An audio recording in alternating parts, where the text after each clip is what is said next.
오늘 말씀 함께 나누도록 하겠습니다. 오늘 말씀은 로마서 13장 8절에서 10절까지의 말씀입니다. 신약성경 로마서 13장 8절에서 10절까지의 말씀 함께 나누시겠습니다. 제가 읽고 여러분들께서 읽으시는 식으로 나눠 읽겠습니다. 8절을 제가 읽고 9절을 여러분들께서 읽으시고 10절은 다 같이 읽도록 하겠습니다. 제가 먼저 읽겠습니다. 피차 사랑의 빛 외에는 아무에게든지 아무 빛도 지지 말라. 남을 사랑하는 자는 율법을 다 이루었느니라. 간음하지 말라, 살인하지 말라, 도둑질하지 말라, 탐내지 말라 하는 것과 그 외에 다른 계명이 있을지라도 내 이웃을 내 자신과 같이 사랑하라 하신 그 말씀 가운데 다 들었느니라. 다 같이 읽겠습니다. 사랑은 이웃에게 악을 행하지 아니하나니 그러므로 사랑은 율법의 완성이니라. 아멘. 전에 저희 딸이 7살일 때 그 대공원을 한번 놀러 간 적이 있습니다. 이 대공원이 그 호주로 치면은 시드니로 치면 루나 파크 같은 곳이죠. 이 어린이 공원에 놀러 가서 여러 가지 놀이시설을 타고 아이와 즐거운 시간을 보낸 적이 있었는데 뭐 다 그렇듯이 이 아이들이 놀이공원에 가면은 굉장히 좋아하고 또한 굉장히 활발해지죠. 정말 그 일어서기도 싫어하고 굉장히 힘들고 어려워하는 애들이 사도행전 3장에 보면은 정말 안전뱅이가 일어나 걷고 뛰고 주님을 찬양하는 것 마냥 이 평소에 움직이기 싫어하는 애가 거기 가면은 걷고 뛰고 굉장히 좋아하죠. 근데 문제는 하루 잘 놀고 난 다음에 밤에 이 올 때가 문제인데 주차장까지 거리가 상당히 먼데 이 아이가 낮에 한참 놀고 나서 지치니까 이 주차장까지 걸어가기를 너무 힘들어하는 거예요. 그래서 이 아이가 저더러 안아달라, 업어달라 이렇게 얘기를 하는데 아이가 7살 정도 되면은 굉장히 상당히 무겁습니다. 그래서 잠깐은 안을 수 있는데 한참 안고 가려면은 굉장히 힘들고 어렵죠. 그래서 이 아이를 갖다가 얼르고 달래고 힘내기도 하는데 제가 몇 번 경험을 하니까 제일 좋은 방법이 뭐냐면은 이 눈앞에 한 100m쯤 전방에 있는 나무나 또는 가로수를 갖다가 가리키면서 우리 저기까지 먼저 누가 먼저 뛰어가나 시합을 하자라고 하면은 갑자기 애가 기가 살아가지고 뛸 준비를 하기를 시작합니다. 그래서 요이 딱 해가지고 뛰죠. 근데 그것을 뛸 때 한 번도 제가 저희 딸을 이겨본 적이 없습니다. 그럼 많은 분들이 그렇게 생각하실 것입니다. 왜 이겨본 적이 없는가? 저희 딸이 달리기에 신동이기 때문에 제가 우리 딸을 도저히 이길 수가 없는 것인가? 그렇지 않습니다. 저희 딸은 굉장히 운동신경이 저를 닮아서 못 뛰어요. 그래서 한 번은 학교 운동회를 했었는데 그때 얘가 3등을 했다고 자랑을 하는 거예요. 그래가지고 몇 명에서 뛰었니? 그랬더니 4명에서 뛰었는데 그 중에 3등을 했어요. 그래서 제가 자존감은 1등이다 라는 그런 얘기를 한 적이 있었죠. 근데 얘가 굉장히 못 뛰는데도 제가 얘한테 항상 져요. 그럼 제가 뛰임을 잘 못 뛰는가? 그렇지 않아요. 제가 저희 딸한테 질 만큼 그렇게 잘 못 뛰지 않습니다. 그런데 왜 매번 저희 딸과 달리기 시합을 하면은 지는가? 그 이유는 간단합니다. 저는 목적이 이기는 데 있는 것이 아니기 때문에 그렇습니다. 그러면 저희 딸과 달리기 시합을 할 때 목적이 이기는 데 있는 것이 아니라 무엇에 있냐면은 저희 딸을 기쁘게 해주는데 목적이 있기 때문에 그렇다는 것입니다. 그래서 저희 딸을 이기는 것이 목적이 아니라 저희 딸을 기쁘게 해주시는 것이 목적이기 때문에 어떻게 하면 우리 딸을 기쁘게 해줄 수 있을까? 그것을 골똘히 생각을 해요. 그래서 지는 것도 대놓고 져주지 않습니다. 왜냐면 여기 딱 있는데 얘는 뛰어가는데 제가 어기적거리면서 걸으면은 너무 티나잖아요. 그래서 져주는데도 어떻게 져주냐면은 티나지 않게 져주는 심오한 기술을 쓰죠. 그래서 처음에 달려갈 때는 제가 앞장서 가요. 어떻게 앞장서 가냐면은 한 발 차이로 앞장서 가요. 그러면서 50m 이상을 달려가다가 마지막 골이 날 때쯤에는 아슬아슬하게 역전을 시켜줘서 저희 딸이 저를 이길 수 있게끔 그렇게 해줍니다. 그럼 얘는 굉장히 좋아하죠. 그런데 사랑하는 여러분, 중요한 것이 하나 있어요. 진정한 힘이란 무엇인가? 진정한 능력이란 무엇인가? 이기는 데 있지 않다라는 것입니다. 어떤 사람은 이기는 것만이 진정한 힘이라고 생각하는 사람이 있습니다. 만약 제가 저희 딸과 달리기 시합을 할 때 막 빠르게 뛰어가지고 그래가지고 먼 거리 차이로 이기고 난 다음에 세상은 만만하지가 않아 라고 얘기를 한다면은 그게 아빠의 모습이 아니겠죠. 또 막 달리고 난 다음에 세상이 쉬운 줄 알아? 이렇게 얘기하면은 말이 안 되겠죠. 그 다음에 막 뛰고 난 다음에 아빠는 너보다 뛰어라 라고 얘기한다면은 아빠의 모습이 아니겠죠. 제가 전에 주일학교, 그 초등학교 부서 아이들을 섬길 때 그때 수련회를 갔는데, 캠프를 갔는데 깜짝 놀라는 모습을 봤어요. 그게 뭐냐면 10살 정도밖에 되지 않은 애들이 거기서 모여서 쉬는 시간에 잔디구장에서 축구를 하고 있는데 선생님들이 같이 껴서 놀아줬죠. 근데 키가 180이나 되는 그런 선생님 하나가 남자 선생님인데 그 10살밖에 안 되는 애들이랑 몸싸움을 하면서 축구를 하더라고요. 그리고 심지어 어떤 애한테 백태클까지 거는 걸 보고 제가 속으로 생각을 했어요. 아, 저 진상 선생님 빨리 연말되면 잘라버려야지 라는 그런 생각을 했어요. 왜냐면은 이분은 이기는 게 목적인 거예요. 여러분, 이기는 것이 진정한 힘이 아닙니다. 그렇다면 진정한 힘은 무엇인가? 진정한 능력은 무엇인가? 진정한 파워란 무엇인가? 져줄 줄 안다는 것을 의미한다는 거죠. 왜 져주는가요? 져주는 이유는 뭐냐면 이기는 데만 목적을 가지고 사는 것이 아니라 내가 사랑하는 사람에게 기쁨을 주기 위해, 또한 내가 사랑하는 사람을 잘 돌보기 위해 져줄 줄 아는 것이 필요하다는 것입니다. 예를 들어서 막강한 파워와 막강한 권력을 가지고 있는 왕이 있는데 이 사람이 이기는 데만 목적을 두면서 그 왕권을 휘둘른다면 이 사람은 폭군이 될 거예요. 자기 백성들을 꼼짝 못하게 만들 거예요. 그런데 진정한 힘을 사용할 줄 아는 사람이 왕이 된다면 백성들을 이기는데, 백성들을 자기 앞에서 꼼짝 못하게 하는데 의의를 두는 것이 아니라 백성들을 행복하게 하고 백성들을 즐겁게 하고 백성들을 좋게끔 하는데 자기의 힘을 쓰는 그러한 모습을 보이겠죠. 여러분, 엄마를 왜 위대하다고 하나요? 어머니를 위대하다고 하는 이유는 어머니가 자기 아이한테 날마다 이기기 때문에 위대하다고 그러는 것이 아닙니다. 어머니가 위대하다고 하는 것은 목을 가누지도 못하고 걸음마도 제대로 못하는 그 아이를 인내와 사랑을 가지고 키워내서 이 아이를 건실하게 걸을 수 있는 사람으로 만들어내기 때문에 이 엄마가 위대하고 이 엄마가 대단하다라고 얘기를 한다는 것이죠. 여러분, 진정한 위대함은 이기는 데 있는 것이 아닙니다. 진정한 위대함은 상대방을 섬기는 데 있고 상대방이 잘 세워질 수 있도록 돌보는 데 진정한 위대함이 있고 진정한 능력이 있다는 것이죠. 여러분, 예수님은 십자가를 왜 못 박히셨을까요? 힘이 없어서가 아니에요. 이 예수님을 겟세마네 동산에서 잡으러 수많은 군대들이 왔는데 그때 흥분한 제자 중에 하나가 베드로가 칼을 뽑아서 잡으러 온 사람의 귀를 쳐서 잘라버린 일이 생겼어요. 그때 예수님께서 뭐라고 말씀하시냐면, 만약 내가 원한다면은 12군단의 천사를 불러서 그들을 물리칠 수 있다. 그러나 나는 그러기를 원하지 않는다라고 말씀을 하십니다. 그리고 예수님께서 가장 무력해 보이는 십자가에서 죽으시죠.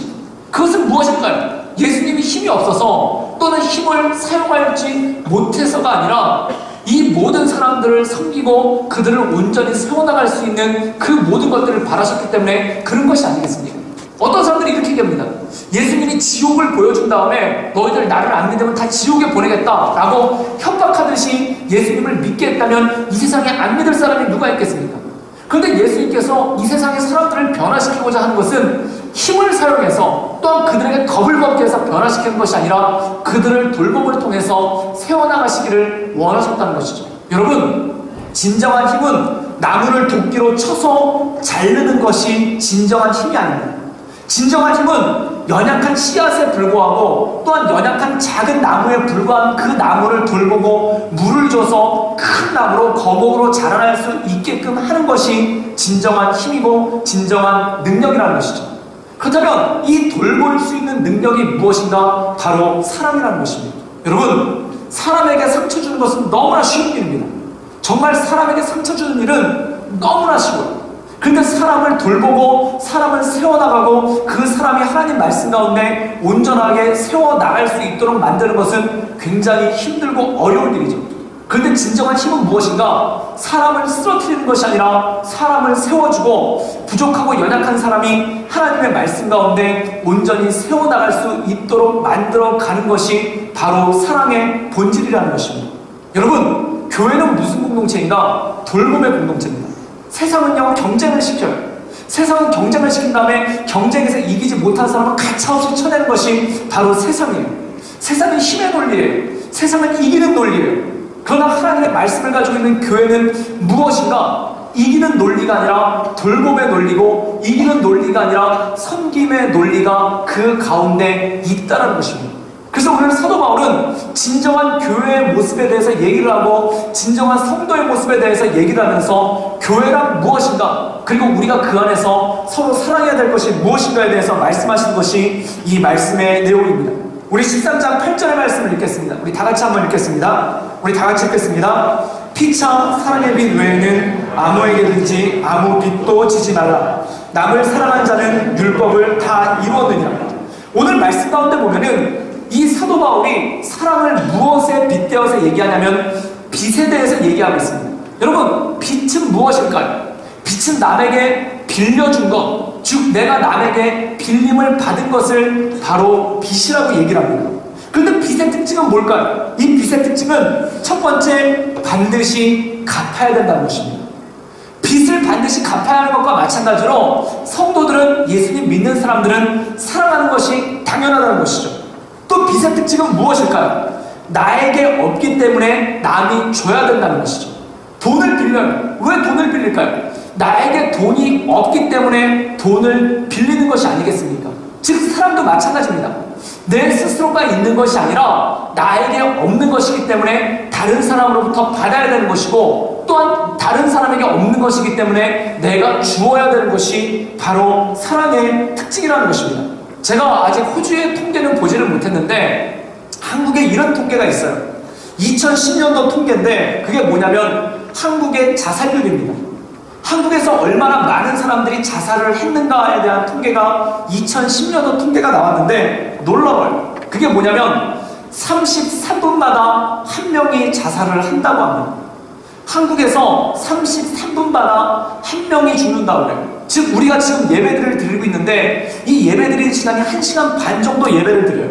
우리가 1시간 반 정도 예배를 드리고 있는 사이에 한국에서는 3명의 사람 정도가 자살을 해서 죽는다는 거예요. 그럼 하루에 몇 명이 자살을 하는가? 2010년도 통계에 보면은 하루에 43명이 자살을 합니다. 그럼 1년 통계를 내면 얼마나 되냐면 2010년도 1년 동안에 한국에서 자살을 하는 사람의 숫자가 몇 명이냐면 15,900명이 죽었어요. 15,900명이 자살을 해서 죽었습니다. 그런데 이 통계가 보면은 놀라운 게 뭐냐면 그것이 교통사고로 죽은 사람의 숫자보다, 어떤 사고를 당해서 죽은 사람의 숫자보다 자살을 해서 죽은 사람의 숫자가 훨씬 더 많다는 것입니다. 또한 이 숫자가 얼만큼 되냐면은 미군이 베트남에서 전쟁할 때 1년 동안에 죽은 군인의 숫자보다 한국에서 자살로 목숨을 끊는 사람의 숫자가 2배 이상이 많다는 겁니다. 이건 뭘까요? 전쟁터에서 총알이 날아다니는 전쟁터에서 죽는 군인들의 숫자보다 한국에서 마음의 슬픔을 이기지 못해가지고 자살을 하는 사람의 숫자가 훨씬 더 많다는 것입니다. 여러분, 그렇다면 이렇게 많은 사람들이 죽는 이유가 무엇일까요? 이렇게 많은 사람들이 스스로 목숨을 끊는 이유가 무엇일까요? 어떤 사람들은 경제적인 어려움 때문에, 또는 미래에 대한 비관 때문에, 또한 정신적인 질환과 우울증 때문에 죽는다라고들 얘기를 합니다. 그런데 중요한 것이 있어요. 한국 사람들이 가장 많이 자살을 하는 장소가 어디냐면은 한강에 있는 한강대교에서 가장 많이 뛰어내려서 죽는다고 합니다. 한강다리 가운데서 강물로 뛰어내려가지고 거기서 목숨을 버리는 사람들이 그렇게 많다라는 거예요. 그래서 이 한강대교에서 사람들이 너무 많이 죽기 때문에 한국에서 어떤 조치를 내렸냐면 경찰을 수시로 거기 있게 해서 뛰어들려는 사람이 있다면 잡는 방식으로 해서 못 죽게 막는 그런 방법도 있었고, 그거 가지고 안 돼서 경찰이 보는 앞에서 그냥 뛰어내리는 거예요. 그래서 그걸로 막을 수가 없어가지고 어떻게 했냐면은 다리 난간에다가 끈끈이를 붙여놔가지고, 강력 끈끈이를 붙여놔가지고 뛰어내리려는 사람이 다리에 난간에 올라갔다 거기에 붙어가지고 뛰어내리지를 못하면은 경찰들이 가가지고 그 사람을 띄어냈다는 거예요. 그런데 그렇게 해도 자살하는 사람의 숫자를 막지를 못해서 요즘에는 어떻게 하냐면 그 다리 난간에다가 글자를 적어놓는데요. 그런데 그 글자 중에 가장 많이 적혀있는 글자가 뭐냐면은 이거래요. 당신은 혼자가 아닙니다. 이 글자를 갖다가 가장 많이 적어놨는데 의외로 많은 사람들이 그 글자 당신은 혼자가 아닙니다 라는 글을 보고 자살하기를 포기하는 사람이 있었더라는 거예요. 그래서 당신은 혼자가 아닙니다 라는 글자를 제일 많이 붙여놨는데, 그렇다면 여러분 이것을 반대로 해석을 하면 이런 뜻입니다. 사람이 죽음을 결심하는 이유, 자살을 할 정도로 고통스럽고 어렵고 힘든 이유가 무엇인가? 바로 내가 혼자라고 느끼기 때문에 죽음을 결심한다는 거예요.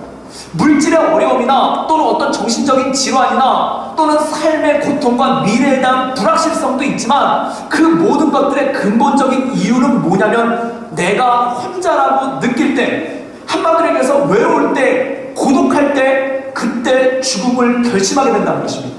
그래서 어떤 심리학자는 이렇게 말했어요. 외로움은 죽음에 이르는 병이다. 고독은 죽음으로 향하는 길이다 라고 얘기를 합니다. 사람은 자기가 혼자라고 느끼고 극심한 외로움과 고독감이 밀려들기 시작할 때 그때 물질의 어려움의 문제가 아니라 환경의 어려움의 문제가 아니라 내가 혼자라고 느낌이 강렬하게 오기 시작할 때 그때 죽음을 결심하게 되고 실제로 죽는다는 것입니다. 여러분, 그럼 이건 무엇입니까? 외롭다는 것은 무엇일까요? 외롭다는 것은 한마디로 정의하자면 이 뜻입니다. 나를 사랑해주는 사람이 없고 내가 사랑할 사람도 없는 상태를 외로움이라고 얘기를 한다는 것입니다. 그리고 그 외로움 때문에 견디다가 도저히 견디지 못해서 죽음을 택하는 사람이 한국에서 2010년도에 15,900명이라는 거예요. 여러분, 그렇다면 이 시대를 한마디로 무엇으로 말할 수 있을까요? 15,900명이라는 사람이 자살이라는 극단적인 방법을 택했지만 그 100배, 그 1000배에 이르는 사람들이 그런 잠재적인 어려움을 가지고 나갈 수 있지 않다라고 누가 말할 수 있겠습니까? 그래서 한마디로 얘기해서 요즘 시대를 이렇게 정의할 수 있습니다. 사랑에 목마른 시대, 외로움의 시대, 사랑이 없어서 사랑할 사람이 없고 사랑을 해줄 사람이 없어서 목마르고 갈급한 시대가 바로 이 시대, 외로움의 시대라는 겁니다. 여러분, 사람은 밥만 먹고 살 수 없습니다. 사람은 밥만 먹고 살 수 없고 무엇이 있어야 되냐면 사랑이 있어야지만, 누군가 사랑할 사람이 있고 사랑을 받을 수 있는 사람이 있어야지만 사람은 살아갈 수 있다는 것이죠. 사랑, 여러분, 사람에게 내가 사랑이 없고 내가 외롭다고 느낄 때 사람이 하는 행동이 있어요. 그게 뭐냐면 인위적으로 사랑하는 분위기를 만들려고 해요. 그런 인위적으로 사랑하는 분위기를 만든다라는 것이 무엇일까요? 제가 여기서도 한국 식당에서 밥을 먹다가 한 10시나 밤늦게까지 밥을 먹다가 보면은 식당에서, 보통 한국 식당에서 술자리를 많이들 가져요. 거의 막 남자분들이 모여가지고 술을 마시면서 막 너무 즐겁게 술을 마셔요. 근데 이 술을 마시는 모습을 보면은 멀리서 보면 되게 친해 보여요. 그리고 왕짝짓거라고 웃음소리가 끊이지 않고 막 큰 소리가 나요. 그래가지고 멀리서 술 마시는 모습을 보면 너무 화목해 보이고 너무 친해 보이고 너무 즐거워 보여요. 근데 제가 원래 호기심이 많기 때문에 그렇게 즐거워 보이는 술자리 가면 이렇게 들어봐요. 뭐라고 얘기하나? 그럼 뭐라고 얘기하나? 가까이 가서 들어보면 멀리서 보면 되게들 친해 보이는데 가까이 가서 들어보면은 뭐라고 있냐면 서로 소리만 지르고 있어요. 대화를 하는 게 아니라 소리만 지르고 있어요. 서로 소리만 질러요. 그런데 제가 가만히 보니까 술 마신 사람이 가장 많이 하는 말이 뭐냐면 내 말 좀 들어봐, 이 말을 제일 많이 해요. 제가 군대에서도 보면은 저희 동기들 술 마시고 난 다음에 그 다음에 꼭 저 붙잡고 술 안 마신 저를 붙잡고 하는 얘기가 뭐냐면 내 말 좀 들어봐 그러면서 했던 얘기 또 하고 또 하고 또 하고 그러다 혼자 잠들어요. 여러분, 술 마신 사람들이 술을 잔뜩 먹고 나서 꼭 한 말이 하면 내 말 좀 들어보라고 그래요. 왜 내 말 좀 들어보라고 그럴까요? 말하고 싶다는 거예요. 그래서 제가 깨달았습니다. 술을 좋아하는 사람들은 술을 좋아하는 게 아니에요. 정말 절대 미각을 가지고 이것은 몇 년도 와인, 이것은 몇 년도 맥주, 이것은 몇 년도 막걸리, 그래서 절대 미각을 가지고 술을 마시고 술을 좋아하는 사람 굉장히 드물어요. 있기는 있어요. 10만 명 중에 한두 명. 그럼 나머지 술 좋아하는 사람들은 뭔가 한마디로 얘기해서 외롭다는 거예요. 왜 외로운데 술을 마실까요? 사람을 만나기는 만나야 돼요. 그런데 어색해요. 사람을 만나는데 어색해요. 할 얘기가 없어요. 그럼 술 먹고 난 다음에 내 말 좀 들어보라고 얘기하면서 내 말 좀 들어보라고 떠드는 거 아니겠습니까? 제가 청년들 숙모임을 하다가 어떤 술 좋아하시는 형제분이 와가지고 이런 얘기를 해요. 그게 뭐냐면은 자기는 깜짝 놀랐다는 거예요. 남자들이 새우깡만 먹으면서 이렇게 정답게 얘기하는 건 처음 봤다는 거예요. 맨정신으로. 술을 안 마시고. 그럼 이분이 얘기하는 건 뭘까요? 술을 안 마시고 얘기하는 건 어색하다는 거예요. 여러분, 왜 사람들이 모이면 술 마시는 줄 아십니까? 술이 맛있어서가 아니에요. 술이 즐거워서가 아니에요. 술이 좋아서가 아니에요. 외로워서 그래요. 외로운데 어색한 사람들끼리 모여있기 때문에 그래요. 어색하니까 술로서 그 어색함을 없애버리려고 하고 술로서 그 어색함을 치워버리려고 그래요. 그래서 이런 말 있죠. 술 친구는 진짜 친구가 아니다. 술 먹을 때는 그렇게 즐거운데 술이 깨고 나면 어색해요. 그래서 그 어색함을 이기지 못해서 또 마셔요. 그리고 또 거기서 왁자지껄 떠들어요. 그리고 깨면 또 어색해요. 여러분, 많은 분들이 클럽에 가서 사람을 만난다고 얘기합니다. 춤추는 클럽이요. 진짜 춤 좋아해서 클럽에 가시는 분 얼마나 있을까요? 정말 이번에 막 브레이크 댄스를 배워가지고 그 댄스를 선보이고 싶어서 춤추러 클럽에 가시는 분들 얼마나 있을까요? 여러분, 클럽에서 사람들 춤추지 않아요. 사람들 틈에서 비비적거릴 뿐이에요. 춤을 좋아하면 혼자 춰야죠, 집에서. 춤을 좋아하면 어떤 발레 연습장 같은 데 가서 거울을 들어놓고 거기서 춤을 춰야죠. 춤을 좋아하는데 왜 클럽에 가서 출까요? 왜 거기서 사람을 만나고자 할까요? 그리고 클럽에 가서 춤만 추는 게 아니라 술도 마셔요. 좀 더 가면 마약도 먹어요. 제가 가만히 보니까 마약 혼자 먹는 사람 거의 없더라고요. 마약도 같이 해요. 마리아나도 같이 펴요. 왜 마약을 같이 먹는지 아십니까? 결론은 외로워서 그래요. 혼자 있기는 힘들고 같이 있으면 어색하니까 술의 힘을 빌려서 마약의 힘을 빌려서 또한 춤추는 클럽에서 현란한 조명 아래서 그렇게 가는 거예요. 그래서 제가 가만히 보니까 술 좋아하시는 분들 외로우신 분들이에요. 클럽 좋아하시는 분들 외로우신 분들이에요. 물론 춤 좋아해서 가시는 분들이 있어요. 100만 명 중에 한두 명. 굉장히 드물어요. 그냥 군중들 속에 비비고 싶고 군중들 속에 부비고 싶은 거예요. 사람들 틈에 어색하지 않게 있고 싶은 거예요. 외로워서 그래요. 여러분, 제가 가만히 보니까 진짜 친한 사람들은요, 제가 한국에서 어떤 커피숍에 가서 진짜 친한 사람들을 봤는데 그 사람들은 어떤 사람들이냐면은 어떤 형제 둘이 커피숍에 왔어요. 남자들끼리 커피숍에 오는 일 쉬운 일 아닙니다. 남자들끼리 커피숍에 와가지고 형제 하나는 컴퓨터를 꺼내서 노트북을 꺼내서 리포트를 쓰고 있고요. 다른 형제는 옆에서 자고 있어요. 반나절을 그러고 있어요. 그러다가 나중에 일어나서 야 가자 그래 그러고 가요. 그리고 제가 그때 그들을 보고 알았어요. 얘네 진짜 친하구나. 여러분, 친한 사람들끼리는요 아무것도 안 해도 어색하지가 않아요. 진짜 친한 사람들끼리는요 그냥 같이만 있는 걸로 좋아요. 여러분, 어색하니까 게임해요. 어색하니까 준비가 많아요. 어색하니까 뭐 할 게 많은 거예요. 여러분, 한국에서 대학교 다니면 MT 가서 꼭 뭐 하는 줄 아십니까? 술 마시고 그 다음에 도박해요. 왜 그럴까요? 어색해서 그래요. 어색하니까 그런 거예요. 진짜 친하면 진짜 사랑하면요 가만히 있어도 하나도 어색하지 않아요. 가만히 있어도 하나도 불편하지 않아요. 처음에 소개팅 갔을 때 어색하니까 대사 준비해오고 갈 장소 준비해오고 일정 준비해오고 프로그램 짜온 거 아닙니까? 근데 데이트 오래 해보세요. 그럼 그 다음에는 어색하지가 않으니까 가만히 있어도 아무 문제가 없어요. 서로 커피숍에서 딴짓하고 있어도 아무런 문제가 없어요. 여러분, 사람은 친하지 않으면 어색합니다. 그리고 그 어색함 때문에 뭔가 다른 거를 자꾸 하려는 모습들을 보이게 되죠. 저는 군대를 안양교도소 경비교도대로 갔다 왔는데 거기서 취사병이었어요. 그래가지고 이 그 두부를 일주일에 한 번씩 타러 두부 공장을 가는데 이 안양교도소 안에 두부 공장이 있어요. 그래가지고 일주일마다 거기 한 번씩 두부를 타러 가다 보니까 거기 있는 그 제소자 한 분이랑 친해졌는데 이분이 두부 공장 반장님이에요. 그런데 이분이 뭘로 친해지니까 이제 나중에 물어봤어요. 왜 들어왔어요? 이렇게 물어봤더니 자기로 들어왔대요. 그래가지고 친해지니까 또 이런 것도 묻겠더라고요. 무슨 사기 쳤어요? 뭐 이러면서 물어봤어요. 뭐 증권 사기? 뭐 이러면서 제가 뭐 띄어먹었나? 뭐 이러면서 막 사기를 쳤더니 그 무슨 사기 쳤어요? 이러면서 물어봤더니 이분이 놀랍게도 이런 얘기를 하는 거예요.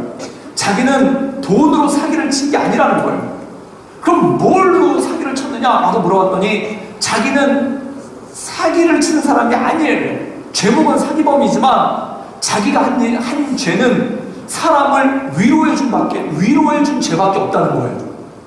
그 돈 많고 쓸쓸한 아주머니들을 위로해준 죄밖에 없다는 거예요. 그래서 나중에 알고 봤더니 그분이 뭘 팔았냐면 위로를 팔았어요.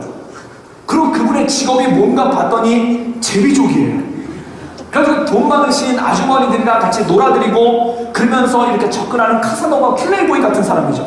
혹시 한국 문화에 익숙하지 않아서 제비족이 뭔지 잘 모르시는 분을 위해서 제가 네이버 국어사전에서 찾아왔습니다. 명사예요. 특별한 직업 없이 유흥가를 전전하며 돈 많은 여성에게 붙어 사는 젊은 남자를 속되게 이르는 말. 이게 바로 제비족입니다. 그런데 제가 그동안 제비족에 대한 그 편견이 있었어요. 저는 일단 텔레비전에서 본 제비족들은 훤칠하고 얼굴도 기름기가 번들번들하고 머리를 올백으로 넘기고 쌍꺼풀은 진하고 그 다음에 빼꾸도 신고 현란한 춤솜씨를 잘하며 사모님 외로우시죠? 이런 중저음 톤을 가지고 있는 그런 사람이 제비족인 줄 알았어요. 근데 이분을 봤더니 외모가 너무 연약한 거예요. 도대체 이 사람에게 누가 유혹을 받을까? 도대체 이 사람에게 누가 유혹을 받아가지고 돈을 줬을까? 라는 그런 생각이 들 정도의 연약한 유머예요. 친하니까 물어봤어요. 선생님은 이렇게 가지고 있는 외모의 약점에도 불구하고 어떤 노력을 통하여 그 어려움을 극복하셔서 감옥까지 오시는 성과를 이루셨나요? 그러면서 물어봤어요. 그때 이 사람이 한참 고민을 하다가 딱 이렇게 얘기를 하는 거예요. 그게 뭐냐면 외모가 아니라 자상함으로 승부를 걸어야 된다는 거예요. 제가 그래가지고 깜짝 놀랐어요. 아니 자상함으로 사람을 유혹할 수가 있습니까? 근데 그렇다는 거예요. 그래서 어떻게 했습니까? 제가 물어봤어요. 그래서 이분한테 물어봤더니 이분이 놀랍게도 자기는 캬바레나 나이트클럽에서 사모님들을 꼬시지 않았다는 거예요. 그럼 어디서 그랬느냐? 쇼핑센터에서 꼬셨다는 거예요. 왜냐면 쇼핑센터에 40대, 50대 되는 아주머니들은 혼자 온다는 거예요. 그리고 남편은 절대 따라오지 않아요. 남편은 쇼핑 가면 화내요. 축구할 때 그렇게 다리가 튼튼하던 남자들이 쇼핑센터 가면 갑자기 다리가 약해져요. 그럼 빨리 집에 가서 징징거려요. 그럼 이거 살까 저거 살까라고 이렇게 물어보면은 항상 여자분들은 똑같은 옷을 보여주면서 어떤 옷이 더 예쁘냐요. 그럼 남자분들은 이렇게 얘기해요. 아무거나 사라고, 빨리 사라고, 똑같다고, 빨리 가자고 그래요. 그러면 이 부인들은 힘들어요. 그래서 심지어 한국에 이마트라는 마트가 있는데 거기는 어떤 코너가 있냐면 남편을 맡기는 코너가 있어요. 그래서 징징거리는 남편들을 맡겨놓고 여자들이 맘 놓고 쇼핑을 하라는 그런 데가 있다는 거예요. 왜냐면 남편들이 쇼핑 따라다니는 거 싫어해요.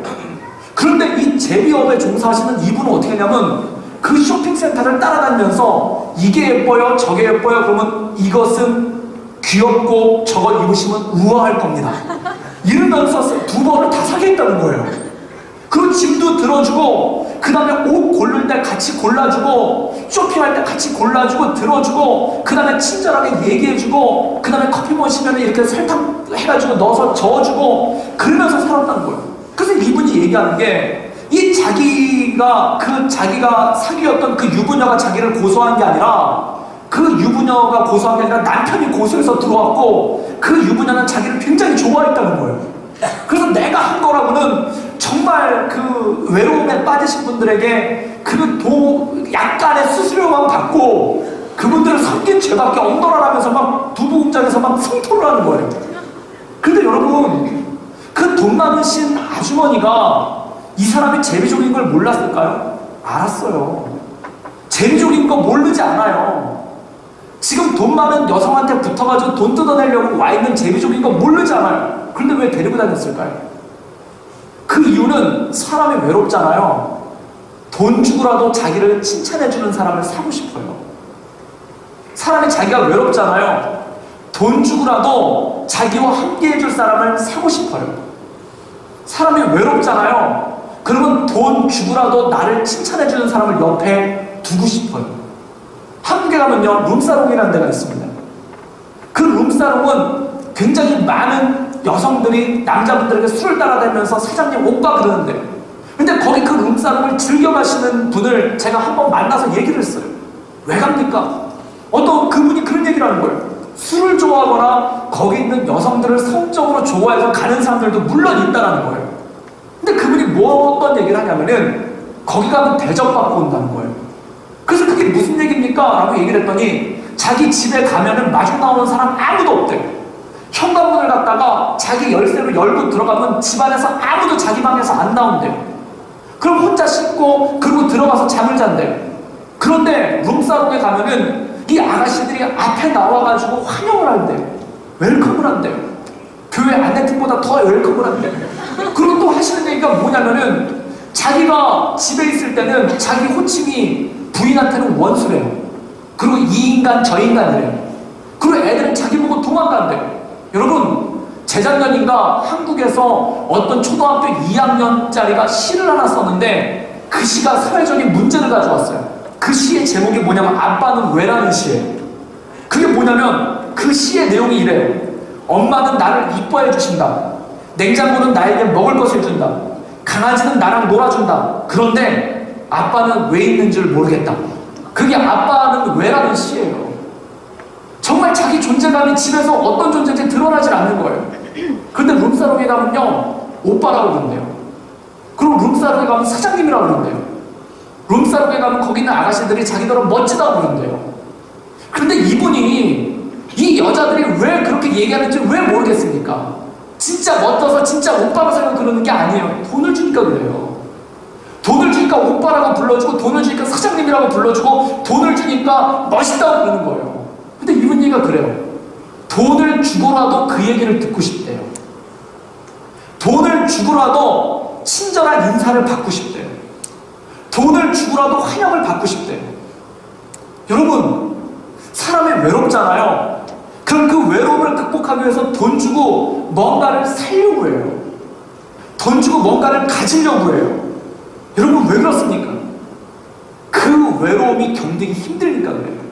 이게 가짜지 않은데도 불구하고 돈 줘야 사는 건데도 불구하고 그걸 돈 줘서 살려는 그런 모습을 보인다는 거예요. 여러분, 근데 중요한 것이 있습니다.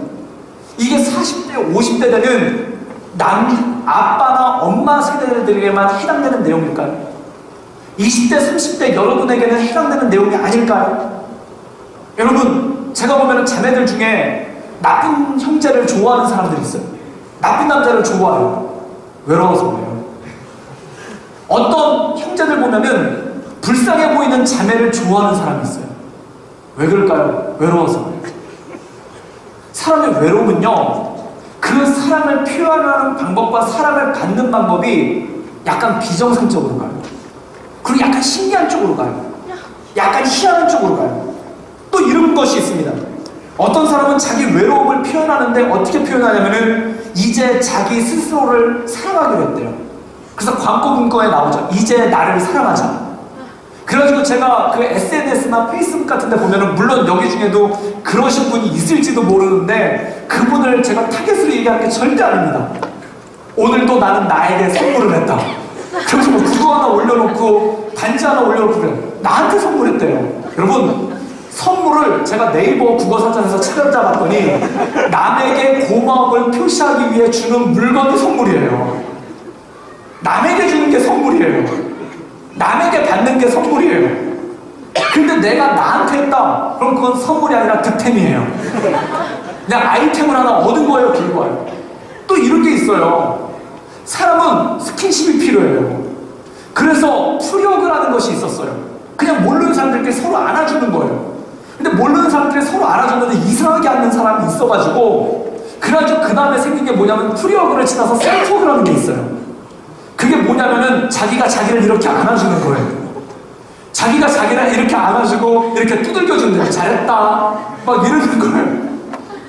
여러분, 근데 그걸 하면서 위로받는 사람이 있대요. 여러분, 그거 큰일 나는 겁니다. 그거 셀프허그 자꾸 하시잖아요. 그럼 반지의 제왕에 나오는 골룸과 스미골이 될 확률이 굉장히 높아요. This is my treasure. 뭐 이렇게 갈 확률이 되게 높아져요. 그거는 사랑을 주고받는 것이 아니에요. 뭔가 사랑의 하나의 왜곡된 형태로서 자기에게 오는 것이 있다는 겁니다. 사랑이 변형되는 거예요. 사랑은 혼자 할 수 있는 것이 아닙니다. 사랑은 돈으로 사는 것이 아닙니다. 그럼 어떻게 사랑해야 될까요? 이렇게 사랑할 수 수도 없고 사랑받을 수도 없는 이 시대 가운데 그렇다면 어떻게 사랑하고 어떻게 사랑받으면서 살 수 있을까요? 로마서 13장 9절과 10절의 말씀을 읽겠습니다. 우리 다 같이 읽겠습니다. 간음하지 말라, 사랑하지 말라, 도둑질하지 말라. 그 외에 다른 계명이 있을지라도 내 이웃을 내 자신과 같이 사랑하라 하신 그 말씀 가운데 다 들었느니 사랑은 이웃에게 악을 행하지 아니하나니 그러므로 사랑은 율법의 완성이니라. 사랑에 대해서 이렇게 얘기합니다. 사도 바울은 사랑은 율법의 완성이다. 사랑은 신앙의 모든 것이다. 사랑은 경건의 모든 것이다. 사랑은 우리가 예수님을 믿는 모든 생활의 모든 것이라는 거예요. 그리고 이 사랑을 통해서 율법이 완성되어져 가고 이 사랑을 통해서 우리의 삶이 완성되어져 간다는 것이죠. 제가 초등학교 3학년 때 교회를 처음 갔어요. 그리고 정말 5년 동안은 교회 그냥 놀러 다녔습니다. 설교 말씀 한 번도 들은 적도 없어요. 예배 시간에 가장 많이 떠드는 아이, 예배 시간에 가장 많이 딴짓하는 아이, 예배 시간에 가장 많이 이상한 짓 하는 아이 중에 하나였어요. 그렇게 쭉 살았는데 초등학교 6학년 때 갑자기 이런 생각이 들었어요. 크리스마스 예배를 드릴 때인데, 전교인이 모여서 크리스마스 예배를 드릴 때인데 뭔가 대단한 셀러브레이션을 한번 하면 좋을 것 같아요. 한마디로 서프라이즈죠. 그래서 이 서프라이즈를 좀 했으면 좋겠다라고 해가지고 제 나름대로 고민해서 한 게 뭐냐면은 예배 시간에 목사님의 축도가 끝날 때 폭죽을 터뜨리는 거였어요. 그래가지고 그 폭죽을 갖다가 중국제 80연발짜리 폭죽을 사와가지고, 그래가지고 저는 그럴 줄 몰랐어요. 그냥 저는 서프라이즈로 깜짝이야 이러고 끝날 줄 알았어요. 그런데 그 폭죽이 터지는데요, 목사님이 축도하고 주님의 이름으로 있기를 축원하나이다 라고 이렇게 폭죽하는데 폭죽이 빵빵 터지는데 진짜 총소리 같아요. 80방이 터지는데 진짜 어떤 집사님은 엎드리더라고요. 그 빵빵 소리가 얼마나 큰지. 그리고 그 연기가 교회당 꽉 채운 거예요. 그래서 다들 막 비명과 고함과 무슨 테러가 일어난 줄 알고 다들 막 어떤 분은 엎드리고 어떤 분은 난리가 나고 어떤 분은 소화기 들고 난리가 나는 거예요. 그러한 다음에 그 한마디가 나왔어요. 그 상황에 당황해서 이렇게 서 있는 저를 누가 가리키면서 저놈 잡아라 그래가지고 제가 잡혔어요. 그래가지고 담임 목사님 방에 끌려갔죠. 그래가지고 거기 끌려갔더니 담임 목사님이 저를 갖다 이렇게 한참 보다가 그 다음에 기도를 해주시는 거예요. 안수 기도를 해주시는데 뭐라고 기도를 해주시냐면은 그게 지금도 기억나요. 하나님, 우리 어린이가 하나님 안에서 잘 자라게 해주십시오. 그리고 나중에 목사님이 되게 해주셔서 목사님이 되어서 자기 같은 성도들 많이 만나게 해주십시오. 이렇게 기도를 해주시는 거예요. 그래서 제가 이거를 축복이라고 들어야 되나 저주라고 들어야 되나 이러면서 왔어요. 그런데 그 기도를 받다가 마음이 찡한 거예요. 그때 어렸을 때 제가 하나님도 모르고 예수님도 모르고 아무것도 모르고 교회에서 노는 것밖에 몰랐던 제가 그 목사님의 기도를 받는데 마음이 갑자기 찡한 거예요. 그래가지고 이건 뭐지? 라는 그런 느낌이 들 정도로 마음이 찡한 거예요. 그때 제가 어떤 걸 느꼈냐면 이분의 기도를 타고 주님의 사랑이 제게 오는 것을 느꼈어요. 그분이 제 이름을 몰라요. 왜냐하면 기도할 때 우리 어린이라고 얘기했기 때문에 이분은 제 이름을 모르는 게 확실해요. 그런데 제 이름을 모르는 분이 저한테 손을 얹고 기도를 하는데 마음이 찡한 거예요. 그분이 저를 진짜 사랑해서 저를 진짜 아껴서 그렇게 기도한 것 같진 않아요. 그런데 기도하는 순간 그분의 손을 타고 제 마음을 울리고 제 마음을 찡하게 하는 그 기도가 마음 가운데 오기 시작을 하는 거예요. 그때 알았어요.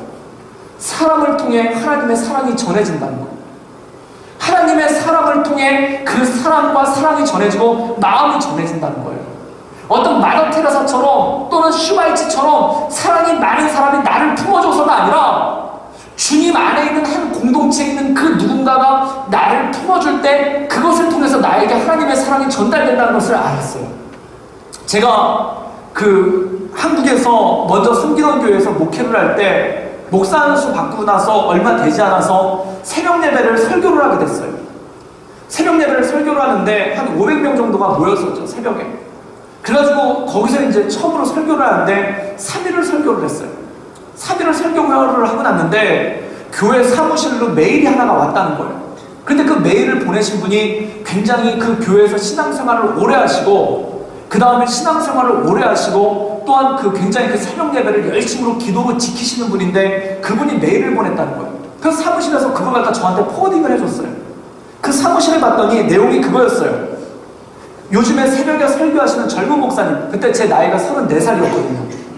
그 새벽에 설교하시는 젊은 목사님은 말이 빠르고 그리고 표현이 경망스럽고 한마디로 싼티 장렬이라는 뜻이죠. 그리고 말씀에서 벗어난 딴소리를 많이 하니 이분이 설교를 안 하셨으면 좋겠습니다 라는 내용의 메일이 교회 사무실로 온 거예요. 그리고 교회에서 계신 분들이, 사무실에 계신 분들이 망설이다 저한테 그거를 포워딩을 해주신 거예요. 그걸 보고 나니까 참 하늘이 무너지는 것 같죠. 굉장히 유명하신 권사님이에요. 교회에서도 굉장히 영성이 높으시기로 유명하신 권사님이에요. 근데 그분한테서 그런 메일이 오니까 정말 마음이 무너지는 것 같아요. 근데 그 메일이 저한테만 보내진 게 아니라 그때 선임 목사님이 계셨는데 그분한테도 그 메일이 갔어요. 그분이 저를 부르시더라고요. 그래서 뭐라고 얘기를 하시냐면은 그 앞으로 설교 원고를 자기한테 먼저 가져오라는 거예요. 그래가지고 2주 동안 그분한테 설교 원고를 가져가가지고 그분 앞에서 연습을 했어요. 그래서 사랑하는 여러분, 그러면 손 내리고, 그래가지고 네, 그러면 이거 내리면서 그렇게 2주 동안 설교를 하기 전에 그분 앞에서 먼저 연습을 하고 그 다음에 새벽 예배 설교를 했어요. 그러고 나서 제가 2년 동안을 그 새벽 예배를 더 섬겼었습니다. 근데 그 선임 목사님이 저를 뭐 눈에 넣어도 뭐 너는 내 제자야, 너는 내가 내 눈에 넣어도 아프지 않을 만큼 사랑하는 내 제자야, 그래서 그러신 건 아니에요. 그건 확실해요. 근데 이분이 후배 목회자를 아끼는 마음으로 조언을 해주고 싶어서, 그리고 후배 목회자를 아끼는 마음으로 그 낙심한 마음을 위로해주고 싶어서 그렇게 연습을 시키고, 그리고 다른 분들에게 그 새벽 예배 나오시는 분들에게 거슬리지 않게끔 말도 느리게 하게끔 제 말이 굉장히 느려진 겁니다. 너무 엄청나게 느려진 겁니다. 옛날에는 거의 더 빨랐어요. 그리고 표현도 옛날엔 더 쌌어요. 근데 지금 굉장히 비싸신 거예요. 그리고 옛날엔 정말 딴소리 많이 했어요. 근데 많이 성경으로 돌아온 거예요. 그분이 그렇게 도와주신 거예요. 근데 그분을 생각할 때마다 지금도 너무 감사해요. 그분을 생각할 때마다 너무 마음이 찡해요. 왜 그럴까요? 그분이 저를 끔찍히 사랑하셔서가 아니라 그분을 통해서 하나님의 사랑이 전달이 된 거예요. 그분을 통해서 하나님의 사랑이 저에게 온 거예요. 여러분, 교회 공동체는 그러한 공동체입니다. 우리가 기본적으로 사랑이 많은 사람들이 아니에요. 우리가 사랑이 철철철 넘쳐나서 마더 테레사 같고 슈바이처 같고 어떤 성자처럼 사랑이 많은 사람이기 때문에 서로 사랑하는 게 아니에요. 우리는 모두가 부족한 사람입니다. 그런데 중요한 건 이거예요. 전선에는 전기가 없어요. 그런데 이 전선이 플러그에 파워포인트에 꼽힐 때 거기서 전류가 통하는 거예요. 사랑이 그렇습니다. 우리 안에는 사랑이 없어요. 그런데 우리가 하나님께 플러그인 될 때 그때 우리를 통해서 사랑이 흘러다니기 시작하는 거예요. 그리고 우리가 서로에게 대해서 손을 잡아줄 때, 그리고 서로를 향해서 격려해 줄 때, 서로를 향해서 축복해 줄 때, 그때 그 찡한 사랑이 그 안에 오기 시작하고 우리의 근본을 깨닫게 되는 것이죠. 그때 알 수 있는 것이 뭐냐면 나는 사랑받기 위해 태어난 사람이다. 당신은 사랑받기 위해 태어난 사람이다라는 것이 그 안에 온다는 것입니다. 여러분, 세상의 메시지는 이거예요. 세상의 메시지는 너는 혼자라는 거예요. 세상은 끊임없이 경쟁해요. 그리고 그 경쟁에서 떨어지는 사람한테 이렇게 얘기해요. 너는 혼자다. 너는 능력이 없으니까 혼자다. 너는 능력이 없으니까 외롭다. 너는 능력이 없으니까 네 주변에 사람이 없다. 너는 무능하다라고 끊임없이 얘기해요. 너는 누구보다 못하고 누구보다 못하고 누구보다 못하다라고 끊임없이 얘기를 해요. 그러나 주님은 우리에게 말씀하시는 겁니다. 네 존재만으로 너는 사랑받기에 충분한 사람이야. 그리고 그 모든 것들을 누구를 통해서 나타나시냐면 성도들의 교제를 통하여, 이 안에 모여있는 우리들의 축복함을 통하여, 이 안에 모여있는 우리들의 하나됨을 통하여 그 일들을 일어나시는 능력이 그 안에 있다는 것입니다. 여러분은 혼자가 아닙니다. 여러분 옆에 슈바이처나 마더 테레사 같은 사람이 있어서 혼자가 아닌 게 아니에요. 하나님께서 여러분 주변에 있는 사람들을 통해서 축복하시는 거예요. 여러분 주변에 있는 사람들을 통해 힘을 주시는 거예요. 여러분 주변에 있는 사람들을 통해 그 사랑한다라는 메시지를 끊임없이 전해주고 있다는 거예요. 그때 어느 순간 느꼈어요. 나는 참 사랑을 많이 받는 사람이구나. 나는 정말 많은 사랑을 받고 있구나. 남들에 비해서가 아니에요. 남들보다가 아니에요. 그냥 내가 존재하는 이유로 마치 숨을 쉬면서 공기를 마시면서 살고 있는 것처럼 내가 이 사랑을 받고서 살고 있구나. 그 사랑이 무엇인가? 하나님을 통해서 내게 전해주시는 그 사랑을 통해서 살고 있다는 것을 느끼게 된다는 것입니다. 그것이 바로 축복의 통로로서 우리를 쓰이는 것입니다.